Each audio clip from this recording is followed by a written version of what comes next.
जय हिंद साथियों, स्वागत है आपका जय सूरज क्लासेस पर। मैं हूं सूरज और आप देख रहे हैं मेरे साथ एक बेहतरीन सेशन जिसमें आज हम परिचर्चा करेंगे झारखंड एकेडमिक काउंसिल यानी जैक बोर्ड के द्वारा जारी किए गए model question paper for class 11th। और आज जो हम परिचर्चा करेंगे वह सब्जेक्ट होगा इकोनॉमिक्स यानी जिसे हम हिंदी में अर्थशास्त्र कहते हैं। झारखंड एकेडमिक काउंसिल के द्वारा जारी किए गए model question paper for session 2023 और 24 के महत्वपूर्ण क्वेश्चन को करेंगे हम परिचर्चा, ताकि आपके आने वाले एग्जामिनेशन, आगामी एग्जामिनेशन में आप बेहतर परिणाम प्राप्त कर सके। और मैं आपको बता दूं सर कि जो model test paper Jharkhand academic council के द्वारा जारी किया जाते हैं, कई बार ऐसा देखा गया है कि वह उसी मॉडल क्वेश्चन पेपर से 4 से 5 क्वेश्चन सीधा सीधा वो फाइनल एग्जामिनेशन में जो है वो सीधा सीधा क्वेश्चन पूछ लेते हैं। तो यह सेशन हमारे लिए बहुत ही उपयोगी होगा और हम इस सेशन को सभी विषय वस्तु को गंभीरता से समझते हुए आगे बढ़ेंगे। तो आइए शुरुआत करते हैं जनता जनार्दन की जय बोल के।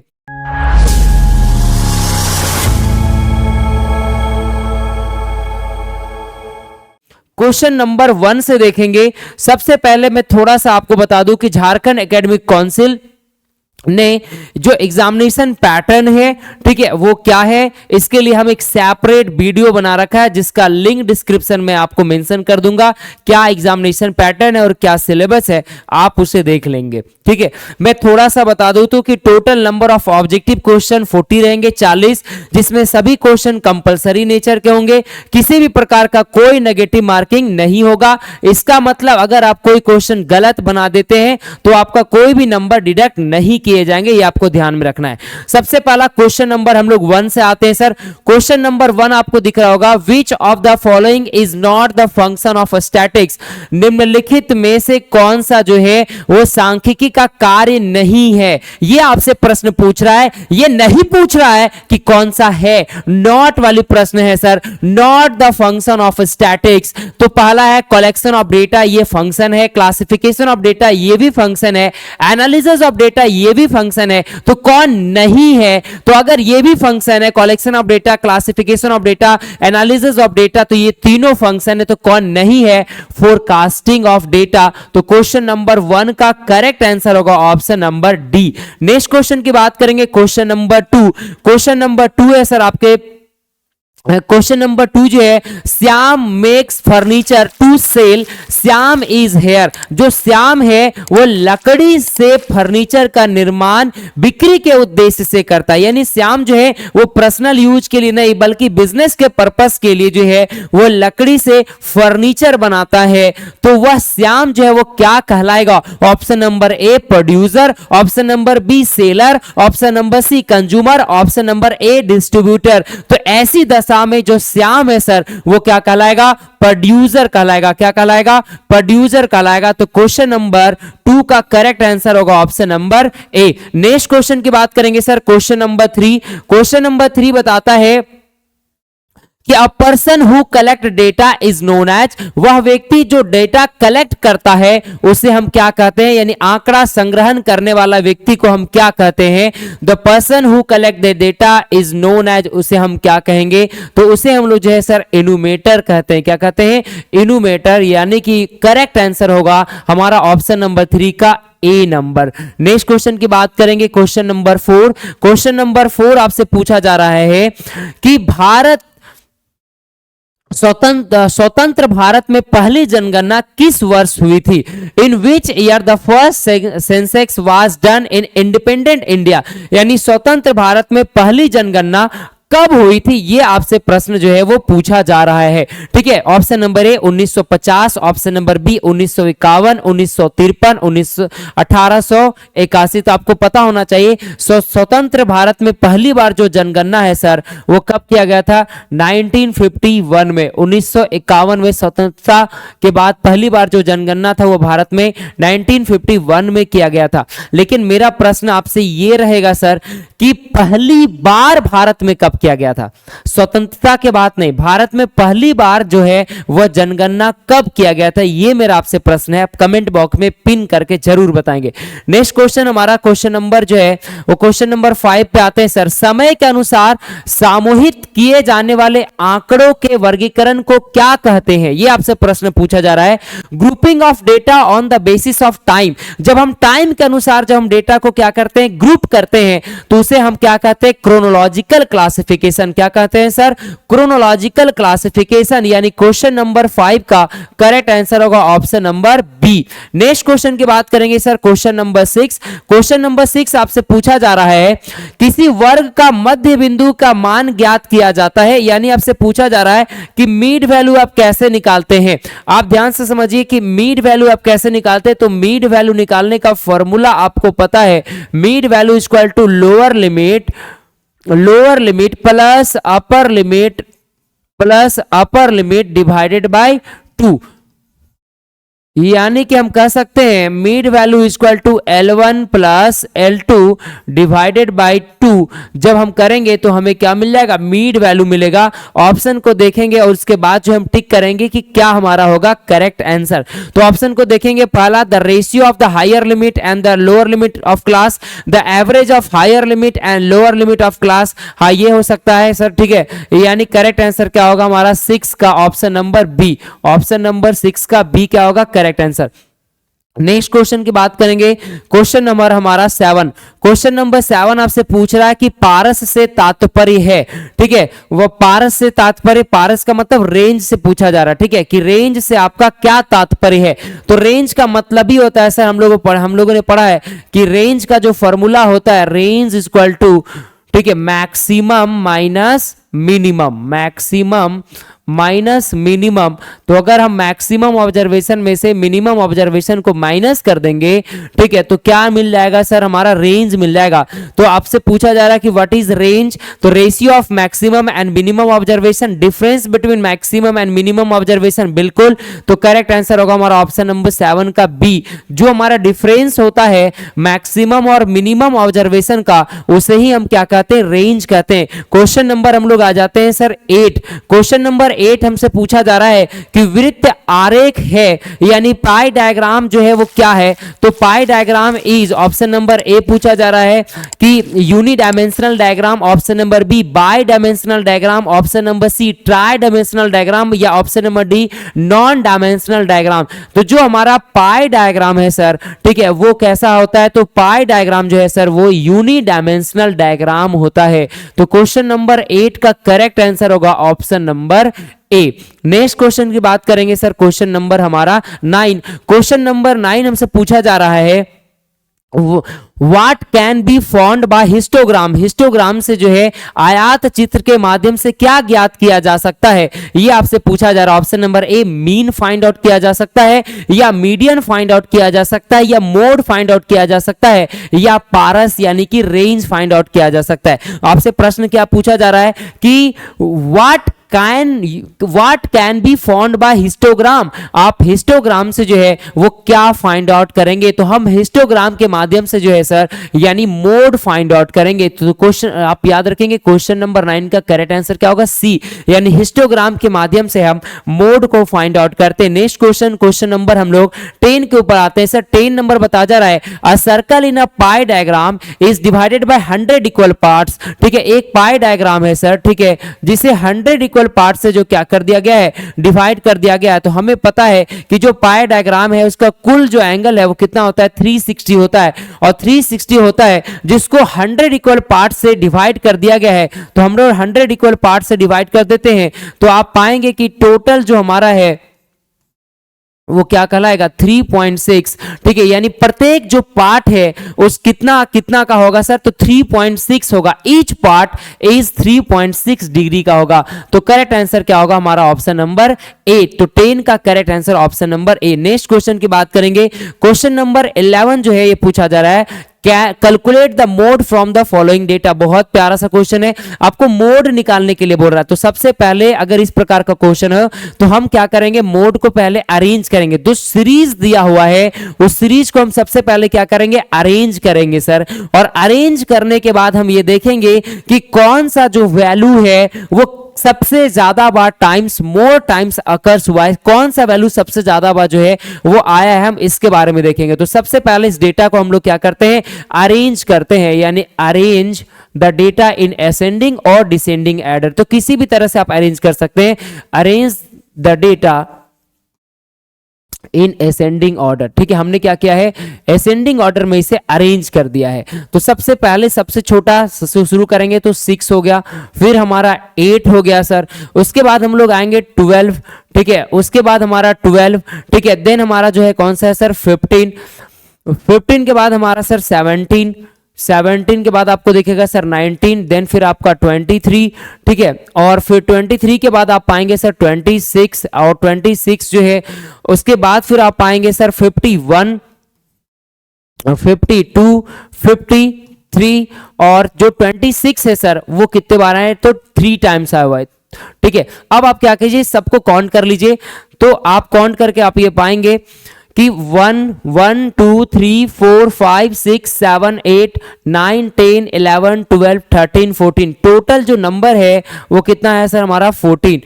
ठीक है, आप यहां भी देख लीजिए टोटल नंबर कितना है, 1 2 3 4 5 6 7 8 9 10 11 12 13 14, यानी हमने जो डेटा अरेंज किया है वो बिल्कुल सही है। अब आपको ऑप्शन देख के बताना है कि कौन सबसे ज्यादा बार टाइम्स आया हुआ है। आप यहां पे पाएंगे कि जो 26 है, 26 अकर्स मोर टाइम, सबसे ज्यादा बार जो है वो कौन आया, 26 अकर्स मोस्ट टाइम, सबसे ज्यादा बार जो है वो 26 आया है। कितना बार आया है सर, 4 टाइम्स आया हुआ है।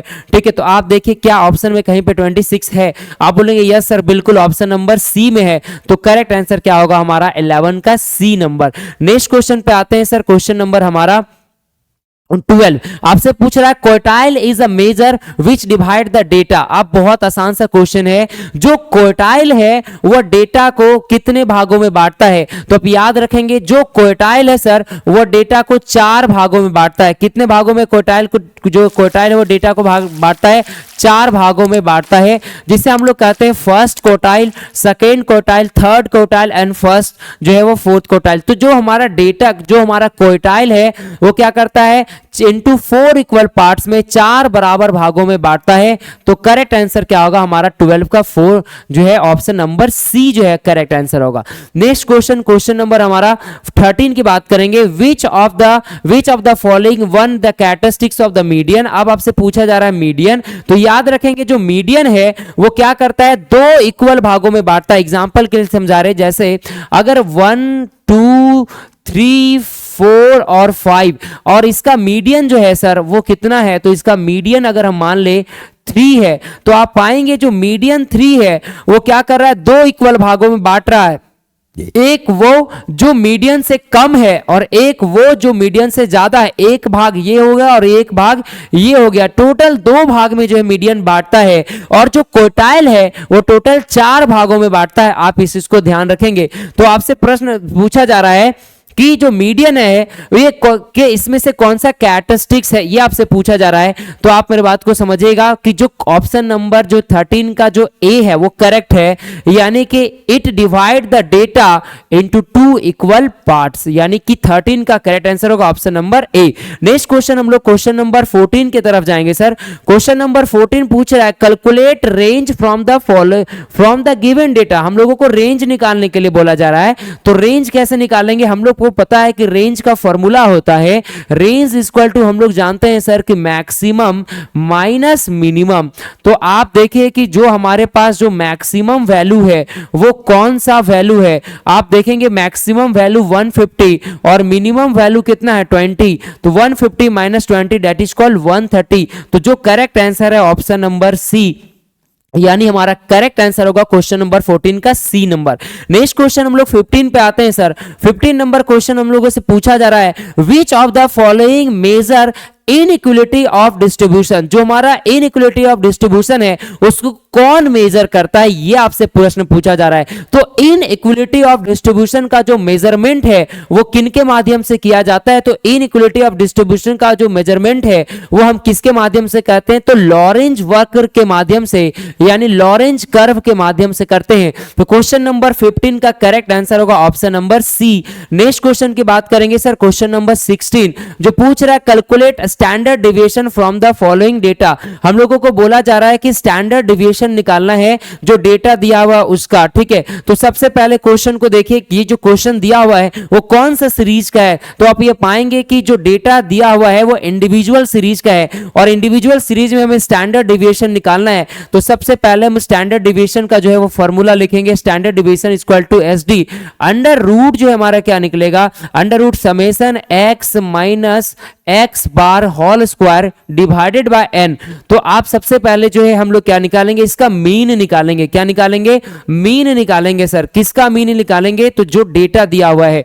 तो सबसे पहले हम लोग जो है ये जो दिया हुआ है उसको हम लोगों ने x मान लिया है, ठीक है। तो 4 5 6 7 और 8, ठीक है। इस साइड जो है हमारा x बार जो है हम निकालेंगे। तो आप समझिए x bar that is called the mean. x बार कैसे निकलेगा सर, तो 4 प्लस 5 प्लस 6 प्लस 7 प्लस 8 सबको ऐड कर दीजिए। सबको ऐड करेंगे तो आप पाएंगे x बार जो हमारा टोटल ऑब्जर्वेशन है वो कितना आ जाएगा, 30 आ जाएगा।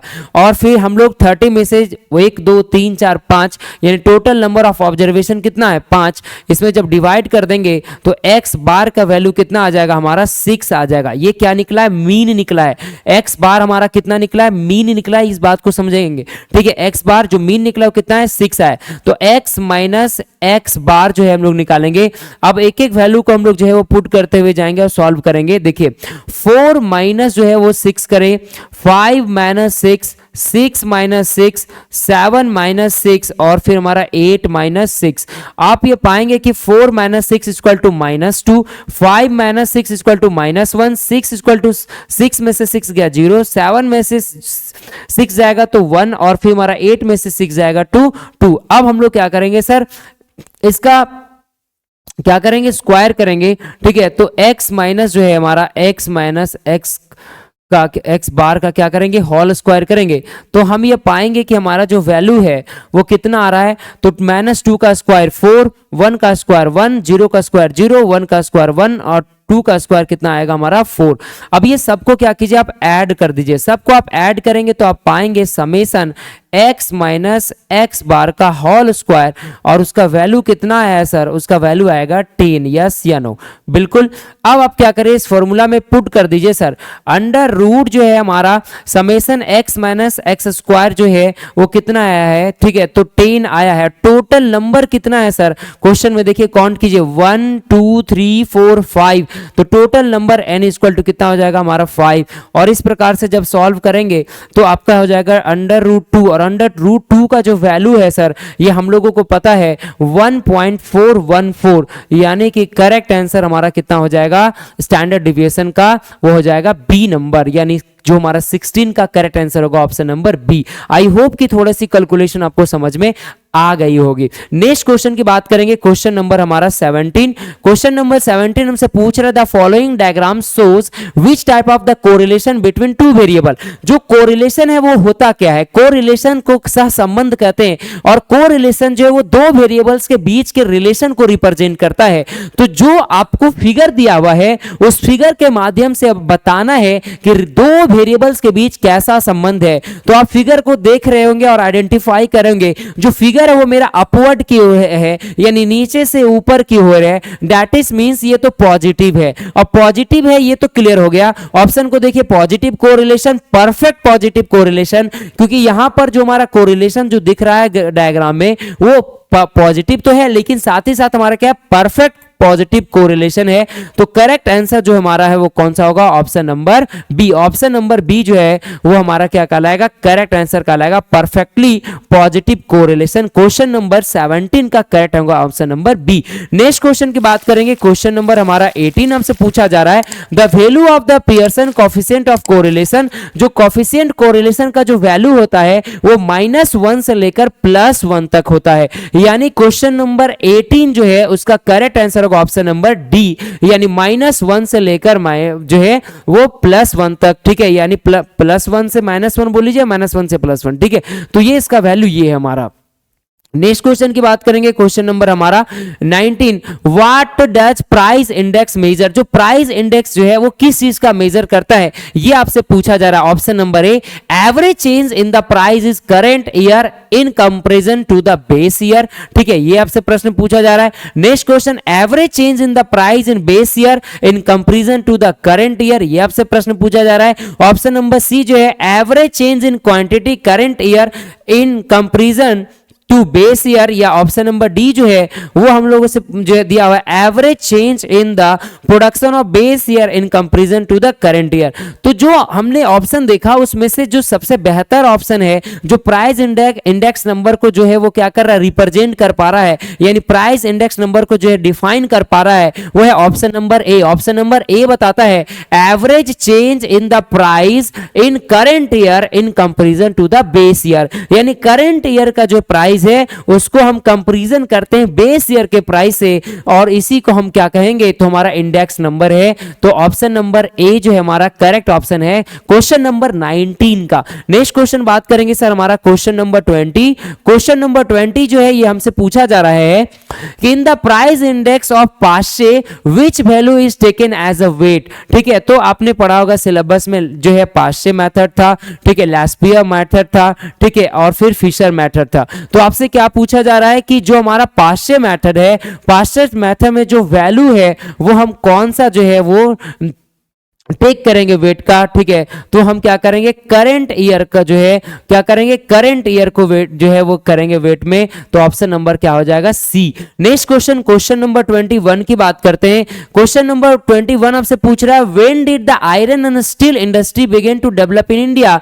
भारत में लौह एवं इस्पात उद्योग का विकास प्रारंभ हुआ, कब हुआ, ये आपसे प्रश्न पूछा जा रहा है। तो भारत में जो है लौह जो है हमारा भारत में जो लौह एवं इस्पात उद्योग का विकास जो है वो कब हुआ था, तो 20वीं शताब्दी से प्रारंभ में, ठीक है, in the beginning of the 20th century. Correct answer option number जो हमारा कौन सा होगा, डी। नेक्स्ट क्वेश्चन की बात करेंगे, question number 22, which of the following period is known as the first stage of the demographic transition in India, ठीक है। भारत में जनसांख्यिकीय संक्रमण का प्रथम सोपान किस अवधि को माना जाता है, ठीक है। ये पॉपुलेशन वाले चैप्टर से जो है प्रश्न है, और आपसे पूछा जा रहा है कि कौन सा ऐसा जो समय पीरियड था उसमें ये जो हमारा प्रथम सोपान जो है अवधि माना गया है, ये प्रश्न पूछा जा रहा है।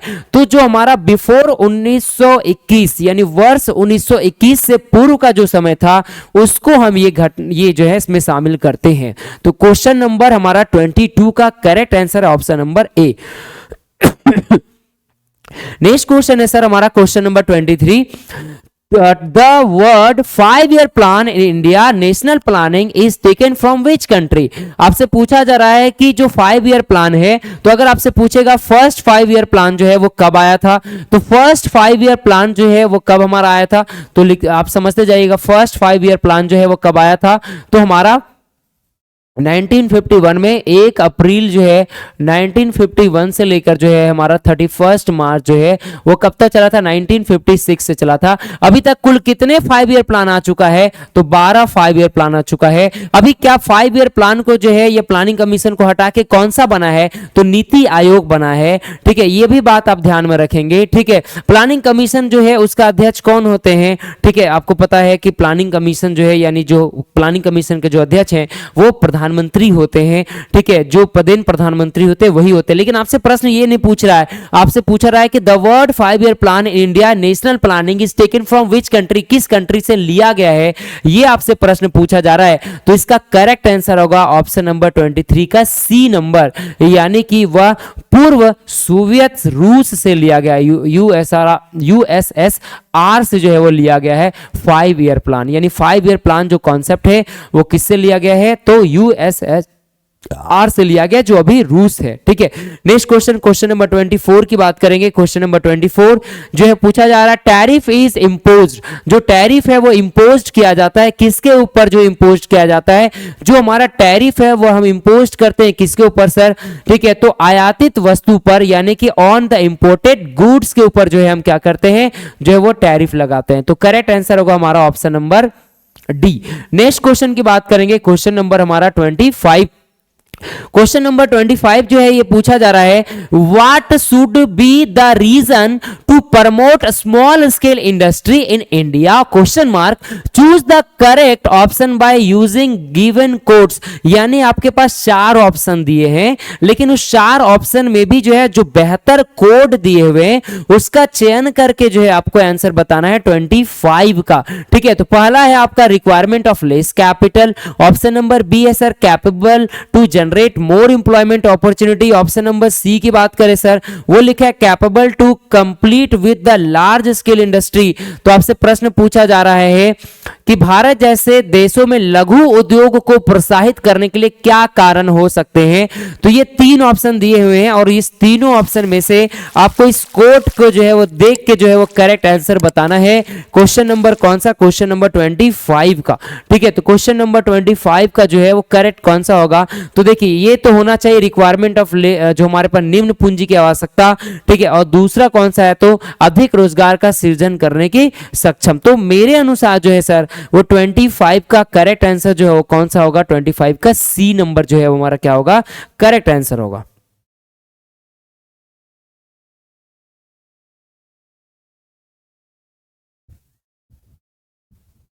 नेक्स्ट जो क्वेश्चन है सर, क्वेश्चन नंबर हमारा क्वेश्चन नंबर 26 आपसे पूछा रहा है, when was the world trade organization is established, WTO का स्थापना कब हुआ था। ये आपसे पूछा जा रहा है कि डब्ल्यूटीओ का स्थापना कब हुआ था। तो हम लोग पढ़े थे डब्ल्यूटीओ का स्थापना जो है वो 1 जनवरी 1995 को हुआ था। यस या नो, आप बोलेंगे यस, तो करेक्ट आंसर क्या होगा, ऑप्शन नंबर बी। अगर आपसे पूछेगा कि डब्ल्यूटीओ जो है वो किसको रिप्लेस किया था, तो आपको पता होना चाहिए कि डब्ल्यूटीओ जो है वो किसको रिप्लेस किया था। तो डब्ल्यूटीओ जो रिप्लेस किया था वो गैट को किया था। किसको किया था, गैट को किया था। और गैट का फुल फॉर्म क्या होता है, general agreement of trade and tariff. India जो है सर इसका कैसा मेंबर है, इंडिया इसका जो है वो फाउंडर मेंबर है, ठीक है। इंडिया जो है वो कैसा मेंबर है सर, तो फाउंडर मेंबर है, ठीक है, किसका, तो डब्ल्यूटीओ का, ठीक है, ये आप ध्यान में रखेंगे। नेक्स्ट क्वेश्चन की बात करेंगे, क्वेश्चन नंबर हमारा 27 पूछा जा रहा है कि जो न्यू इकोनॉमिक पॉलिसी आया था 1991 में, इसके 3 जो महत्वपूर्ण जो बात थे, 3 जो सब क्लास थे वो कौन था, तो लिबरलाइजेशन, प्राइवेटाइजेशन एंड ग्लोबलाइजेशन। तो करेक्ट आंसर क्या होगा, all of the above. Next question, question number 28 पूछ रहा है, number of industry reserve for the public sector at the present our industry for public sector in the, आपसे पूछा वर्तमान समय में सार्वजनिक क्षेत्र के लिए सुरक्षित उद्योगों की संख्या कितनी है। तो अभी वर्तमान समय में जो है वो सुरक्षित उद्योगों की जो संख्या है वो कितनी है सर, 3 है। यानी 3 जो है वो हम क्या करके रखें, सुरक्षित करके रखें। इसे जो है इसके लिए लाइसेंस हम किसी और को नहीं दिए हैं, डिस्ट्रीब्यूट नहीं किए। नेक्स्ट क्वेश्चन, क्वेश्चन नंबर 29 की बात करते हैं, in which year government of India implemented right to education act. तो राइट टू एजुकेशन एक्ट जो है वो भारत सरकार ने कब इसे जो है वो इंप्लीमेंट किया है, ये प्रश्न आपसे पूछा जा रहा है। क्वेश्चन नंबर 29 का जो है वो करेक्ट होगा आंसर ऑप्शन नंबर बी, यानी 2009 को जो है इंप्लीमेंट करने की बात की गई थी। नेक्स्ट क्वेश्चन, क्वेश्चन नंबर 30 की बात कर रहे हैं sir, which country is said to be the best user of world knowledge economy. World knowledge economy को जो है वो उसका बेस्ट जो है वो कौन है, वो आपसे प्रश्न पूछा जा रहा है। तो इसका क्या होगा, आयरलैंड। इसका करेक्ट आंसर क्या होगा हमारा आयरलैंड। तो क्वेश्चन नंबर हमारा जो 30 है इसका करेक्ट आंसर क्या होगा आयरलैंड। नेक्स्ट क्वेश्चन की बात करेंगे, क्वेश्चन नंबर हमारा 31। क्वेश्चन नंबर 31 क्या कर रहा है कि consider the following assertion and reason regarding the human capital. देखो जहां पर ना इस तरह का प्रश्न आ जाए कथन और आपका कारण वाला, तो सबसे पहला आप मेरे बात को ध्यान से समझिएगा, आप कथन और कारण को अच्छे से पढ़ेंगे, ठीक है। और पहला आप ये आइडेंटिफाई करेंगे क्वेश्चन में कि क्या हमारा कथन और कारण जो असर्टेन रीजन है वो दोनों स्टेटमेंट सही है कि नहीं, पहला तो ये आइडेंटिफाई करेंगे। और अगर दोनों स्टेटमेंट सही है, ठीक है, तब तो हम ये देखेंगे कि क्या रीजन जो है वो असर्टेन को अच्छे से व्याख्या कर पा रहा है, क्या एक्सप्लेन कर पा रहा है या नहीं कर पा रहा है। इस तरह को क्वेश्चन को सॉल्व करने का हम तरीका बता रहे हैं आपको, ठीक है। तो क्वेश्चन को पढ़िए, आपसे क्या क्वेश्चन दिया जा रहा है, which of the following option is ascertain में दिया हुआ ह्यूमन कैपिटल इज इनविजिबल, ठीक है। ऑप्शन इसका रीजन है it is included in the mind of bearer, ठीक है, यह धारक के मस्तिष्क में रची बसी होती है। ऑप्शन नंबर ए जो है only A is right, A तो राइट है, ये बात क्लियर है। ओनली बी इज राइट, नहीं सर बी जो है ये भी राइट है, sorry only R is right यानी आर भी राइट है। ओनली लगा हुआ है यानी ओनली मतलब अगर ओनली ए राइट है दैट मींस कि आर राइट नहीं है, तो ये तो गलत हो गया, यानी ये भी नहीं होगा और ये भी नहीं होगा, यानी कि ए और आर दोनों सही हैं। और आर जो है यानी कि जो रीजन है वो असर्टेन के क्या कर रहा है, सही व्याख्या कर रहा है। ये आपको जो है ध्यान में रखना है, क्या कर रहा है, ए जो है वो सही व्याख्या कर रहा है। तो करेक्ट आंसर क्या हो जाएगा option number C. Next question number हमारा 22 में आ जाइए। Operation food is related to, जो ऑपरेशन फूड है इसका संबंध किससे है, ये प्रश्न आपसे पूछे जा रहे हैं। तो ऑपरेशन फूड का संबंध जो है प्रोडक्शन ऑफ मिल्क से है। किससे है sir, the production of milk से है। तो करेक्ट आंसर क्या होगा हमारा 22 का ए। नेक्स्ट क्वेश्चन की बात करेंगे सर, हमारा question number 33, eco friendly technology is related to, जो हमारा इको फ्रेंडली टेक्नोलॉजी है वो रिलेटेड करता है किससे, use of bio compost in farming, ठीक है। नेक्स्ट है use of chemical fertilizer in farming, use जो हमारा कृषि में रासायनिक कीटनाशी के प्रयोग से, या ऑप्शन नंबर डी है कृषि में बिना खाद और कीटनाशी के प्रयोग से। तो आपको क्वेश्चन को ध्यान से पढ़ना है। क्वेश्चन नंबर 33 बोल रहा है eco friendly technology is related, जो इको फ्रेंडली जो टेक्नोलॉजी है वो किससे संबंध रखता है, ये प्रश्न आपसे पूछा जा रहा है। तो use of the bio compost in the farming. तो करेक्ट आंसर क्या होगा हमारा ऑप्शन नंबर ए होगा। नेक्स्ट क्वेश्चन हम लोग देखेंगे क्वेश्चन नंबर 34। क्वेश्चन नंबर 34 हम लोगों से क्या पूछा जा रहा है सर, कि what is the main source of employment for the labourers of India, यानी कि जो सबसे ज्यादा जो है भारत में अधिकांश श्रमिकों के रोजगार का स्रोत निम्न में से कौन सा है। तो हमें पता है हमें सबसे ज्यादा जो है कहां से मिलता है, तो प्राइमरी सेक्टर से मिलता है। तो क्वेश्चन नंबर 34 का करेक्ट आंसर होगा option number A. Next question की बात करेंगे सर, जो पूछा जा रहा है कि 35 नंबर क्वेश्चन में कंस्ट्रक्शन जो हमारा निर्माणी मजदूर यानी जो कंस्ट्रक्शन वर्कर आर, जो निर्माणी मजदूर जो है वो क्या कहलाते हैं। तो जो निर्माणी मजदूर होते हैं ना वो तिहाड़ी मजदूरी वाले श्रमिक होते हैं, ठीक है। That means daily wages workers, उनको जो है वो डेली काम करते हैं और डेली काम करने के बदले में उनको जो है उनको डेली वेजेस दिए जाते हैं, डेली बेसिस पे काम करते हैं। तो क्वेश्चन नंबर 35 का correct answer option number B. Next question की बात करेंगे question number 36, an example of renewable source, जो हमारा रिन्यूएबल सोर्स और नॉन रिन्यूएबल सोर्स है बहुत पहले से पढ़ते आ रहे हैं सर 7, 8, 9, 10 में। तो डायरेक्ट आंसर पे आ जाए तो जो रिन्यूएबल सोर्स जो है, ठीक है, वो कौन सा इसमें से है वो आपसे पूछा जा रहा है। तो बोथ हमारा ए और बी। नेक्स्ट क्वेश्चन की बात करेंगे क्वेश्चन नंबर हमारा 37, चिपको मूवमेंट। जो चिपको मूवमेंट था, जो चिपको आंदोलन था वो क्या था, तो हमें जो है जो पेड़ पौधों को सुरक्षित रखना था, ठीक है, इसलिए जो है चिपको मूवमेंट जो था, और ये क्या कर रहा था, to conserve the forest in the Himalaya, ठीक है, यानी कि हिमालय पर्वतों में वनों का क्या करना था, संरक्षण करना था। तो क्वेश्चन नंबर 37 का करेक्ट ऑप्शन होगा ऑप्शन नंबर ए।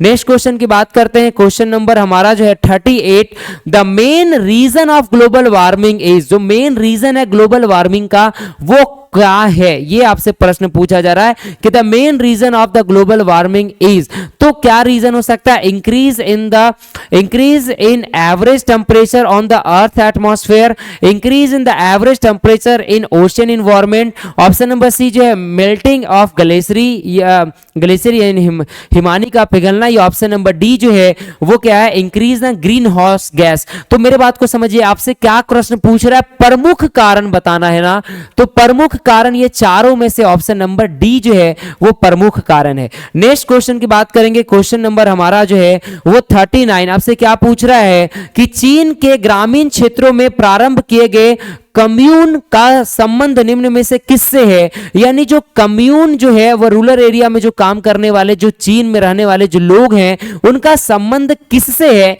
ये पूछा जा रहा है। तो उनका संबंध जो है वो सामूहिक खेती से है। तो ऑप्शन नंबर 39 का करेक्ट ऑप्शन होगा ए नंबर। नेक्स्ट क्वेश्चन की बात करेंगे सर, जो हमारा अंतिम प्रश्न होगा, ठीक है, इस सेशन का, और हम लोग अच्छे से समझेंगे on the basis of HDI। तो सबसे पहले समझना है what are the full form of the HDI। HDI का जो फुल फॉर्म होता है ह्यूमन डेवलपमेंट इंडेक्स, ठीक है। तो जो हमारा ह्यूमन डेवलपमेंट इंडेक्स है, ठीक है, तो on the basis of HDI which of the following country stands on the first place. ये चारों ऑप्शन में से आपको बताना है कि सब जो है इसमें फर्स्ट प्लेस किसका है। लेकिन मैं अगर इस चारों कंट्री को हटा दे, अगर डायरेक्ट पूछता HDI में जो है यानी फर्स्ट रैंक वाली कंपनी कौन है, तो स्विट्जरलैंड वह देश है जो HDI में फर्स्ट रैंक हासिल की है, यानी पहली रैंक है। और मैं भारत की बात करूं सर, तो भारत का जो रैंक है वो HDI में जो है 132वां रैंक है सर। और अगर मैं चीन की बात करूं सर, तो ये 79 रैंक है सर। तो आप समझ सकते हैं कि भारत का रैंक 132वां रैंक है ह्यूमन डेवलपमेंट इंडेक्स में, और चाइना का रैंक है 79 रैंक है। तो ये चारों ऑप्शन में आपको, इनका तो बात ही नहीं करना नेपाल पाकिस्तान का, तो आप इधर आ जाइए सर कि कौन आगे है। तो आप ये पाएंगे कि जो चाइना है वो ह्यूमन डेवलपमेंट इंडेक्स में इंडिया से आगे है। तो दैट्स रीजन जो करेक्ट आंसर होगा ऑप्शन नंबर हमारा बी। क्वेश्चन नंबर 40 का करेक्ट आंसर हो गया ऑप्शन नंबर बी। इस सेशन को देखने के लिए, इतना सारा प्यार करने के लिए दिल के गहराइयों से प्रेम पूर्वक आपको बहुत बहुत धन्यवाद। Thank you so much.